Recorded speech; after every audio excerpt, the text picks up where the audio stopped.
മതി. ശരിടാ, വലിയ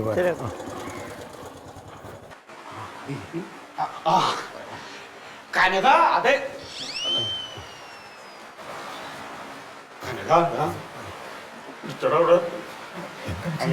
എന്താണെന്ന് അറിയണോ, ഞാനും മാമനും കൂടി ഇങ്ങനെ കാറിൽ ഇറക്കിറങ്ങി വന്നപ്പോൾ കൈ കാണിച്ചു.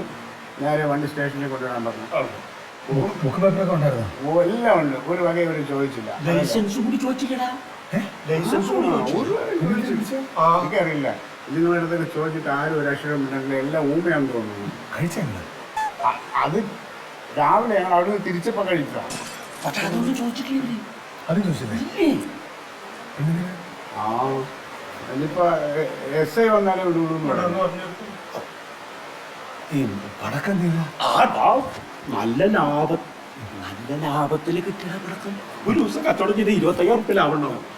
പിന്നെ ഇവിടെ വിചാരിച്ച പോലല്ല, തമിഴ്നാട്ടിൽ ശിവകാശിയിലൊക്കെ പോലെ ഭയങ്കര പിടിപാടാണ്. വലിയ ആളാണ് അവൻ. അതെനിക്ക് മനസ്സിലായി. അതുകൊണ്ടാണ് ഇത്രയും നേരം ഇവിടെ നിൽക്കുന്നത്.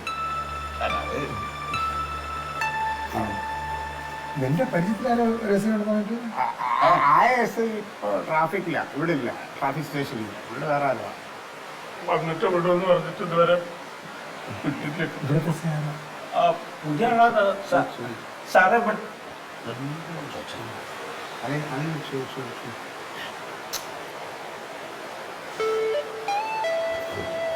സർ, SI വരാൻ സമയമായോ? SI വരാറായി.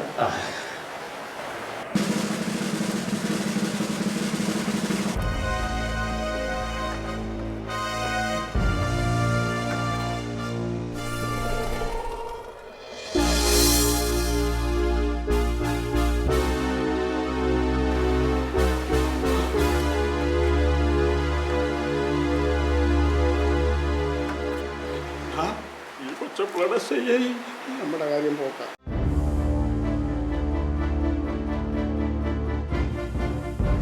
പുതിയ SI ആള് കുഴപ്പക്കാരിയാ. ഇപ്പൊ തന്നെ 3 സസ്പെൻഷനായി.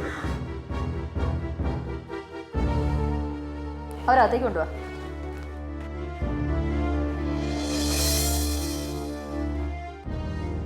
എവിടെയോ കണ്ടു നല്ല പരിചയം. ഞാൻ KCB-ലാണ് ലൈൻമാൻ കനകൻ. രാഷ്ട്രീയക്കാരെ കണ്ടെടുത്താ കണ്ടൂടാ. വാ.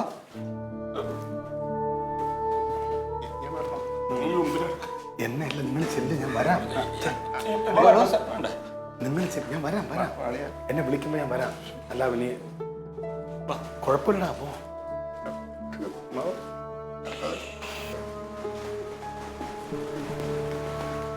ചെല്ലി, നീ ചെല്ലി. ചെല്ലടാ, ചെല്ലേ രാഷ്ട്രീയക്കാരൻ ചെല്ലി. തുറക്കുന്നില്ലേ? കേറി വേടോ. ഇങ്ങടാടാ. കേറി വരെ.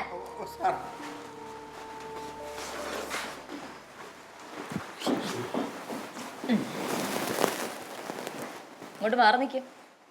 ഇങ്ങോട്ട് മാറി നിൽക്കടോ. പാട്ടുകാരനാ? അല്ല, അമ്മാവനാ ഇവന്റെ. ആ, വെള്ളയും വെള്ളയൊക്കെ ഇട്ട് രാഷ്ട്രീയക്കാരനാ? അല്ല, പ്രമുഖനായ ഒരു പള്ളിയിലെത്തിന്റെ കൂടെ പ്രാർത്ഥനയ്ക്കൊക്കെ പോകും. അങ്ങനെ ഞാൻ ഈ വെള്ളം ഇടുന്നത് രാഷ്ട്രീയമായിട്ട് എനിക്ക് ഒരു ബന്ധമില്ല സാറേ. ഓ ശരി. നേരത്തെ പാടിയ പാട്ടില്ലേ, അതൊന്നും കൂടെ പാടാം. മറന്നുപോയി. ഓ മറന്നുപോയി. ഓർത്ത് നോക്ക്, ഓർമ്മയുണ്ടാകും.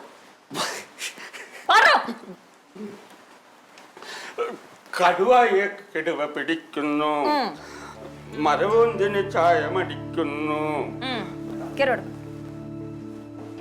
കടുവായെ കിടുവ പിടിക്കുന്നു. പിന്നെ എനിക്കറിയില്ല, ഞാൻ പാട്ട് കേട്ടിട്ടില്ല, ആദ്യമായിട്ട് കേൾക്കുക. എനിക്കറിയില്ല. കടുവായെ അമ്പമ്പോ മരയോന്തിന് ചായമടിക്കുന്നു, കടുവായെ കിടുവ പിടിക്കുന്നു. റിപ്പോർട്ടിൽ ആൽക്കഹോളിന്റെ കണ്ടന്റ് ആവശ്യത്തിലധികം ഉണ്ടല്ലോ. അല്ല, ഞാൻ ആകെ ഒരു ഇത്ര കഴിച്ചിട്ടുള്ളൂ. അത്രയും കഴിച്ചത് ഞാനാ. അതുകൂടാതെ ഇവരുടെ വണ്ടിയിൽ ലൈസൻസ് ഇല്ലാതെ കുറെ പടക്കങ്ങൾ ഉണ്ടായിരുന്നു. ആഹാ, എന്തൊക്കെയായിരുന്നു? അതൊന്നുമില്ല വേറെ. കുറെ കമ്പി മത്താപ്പ്, കുറെ തറച്ചക്രം, പൂക്കുറ്റി, എലിവാണ്, വെടിയുള്ള ഒന്നുമില്ല. ഒന്നുമില്ല. മദ്യപിച്ച് വണ്ടി ഓടിച്ചു വന്നതിന് കൂടെ RDX കൂടെ ഉണ്ടായിരുന്നു എഴുതിച്ചു. Okay madam. കൂടാതെ എന്നെ വണ്ടി ഇടിച്ച് കൊല്ലാൻ ശ്രമിച്ചു എന്നും കൂടി എഴുതിക്കും. ആര്? നിങ്ങൾ. പിന്നെ ആ ഒലയ്ക്ക് ഒന്നെടുത്ത് റെഡിയാക്കി വെച്ചു. നമുക്ക് ഈ കാർന്നവരെ ഒന്ന് ഉരുട്ടിയെടുക്കാം. അയ്യോ മേഡം, അതിന് ഞങ്ങളാരും മേഡത്തിന് ഈ വണ്ടി ഇടിച്ചു കൊല്ലാനൊന്നും വന്നില്ലല്ലോ. ഞങ്ങളുടെ വണ്ടി അവിടെ നിർത്തിയിട്ടിരിക്കല്ലായിരുന്നു. നിർത്തിയിട്ട വണ്ടി എങ്ങനെയാ മേഡം ഇടിച്ചു കൊല്ലാൻ വരിക? വണ്ടി ഞങ്ങളുടെ വണ്ടി മുന്നിലും മാഡത്തിന്റെ വണ്ടി ബാക്കിലല്ലേ, അപ്പൊ ഞങ്ങളുടെ വണ്ടി മുന്നോട്ടല്ലേ ഓടുന്നത്. ഈ മര്യാദ ഒന്നും അവിടെ കണ്ടില്ലല്ലോ. എന്താ സത്യം പറയട്ടെ, ഞങ്ങള് പാവങ്ങളാ, വളരെ മര്യാദയുള്ള ഒരു ഫാമിലിയിലുള്ളതാ. പക്ഷെ സ്ത്രീകളോട് തീരെ മര്യാദ ഇല്ലാതെയാണ് അന്നേരം സംസാരിച്ചിരുന്നത്. ഞങ്ങൾ സ്ത്രീകളെ ഒരുപാട് ബഹുമാനിക്കുന്ന രണ്ട് ആൾക്കാർ. അത് അന്നേരം തോന്നിയില്ലല്ലോ രണ്ടുപേർക്കും. പക്ഷെ അന്നേരം ഞങ്ങൾ കാറിനകത്തിരിക്കുന്ന ആണുങ്ങൾ ആരും ആണെന്നുള്ളൊരു മനസ്സിലാക്കണം. ആണുങ്ങളാന്ന് കരുതിയിട്ടായിരുന്നു ഞങ്ങള്. ആരോടാണോ ഇങ്ങനെയാണോ നിങ്ങൾ സംസാരിക്കുന്നത്? അല്ല, അങ്ങനെയല്ല സാറേ, ഒരബദ്ധം ഏത് പോലീസുകാരനും പറ്റൂലേ. നീയൊക്കെ അകത്ത് കിടന്ന മാത്രമേ പഠിക്കുള്ളൂ. നമുക്ക് കാണാം എന്താ ഉണ്ടാവുന്നെന്ന്. പോലീസിനോട് എന്തിന്റെയൊക്കെ കളി. അറിയാതെ പറ്റിയതാ. അറിയാതല്ല, നീയൊക്കെ മലപ്പുറം ചെയ്യുന്നതൊക്കെ. അല്ല, എന്റെ ചേച്ചി അറിഞ്ഞ ആകെ പ്രശ്നമാവും. എന്റെ ഭാര്യ അറിഞ്ഞ അതിനേക്കാളും പ്രശ്നം. Alien versus Alien.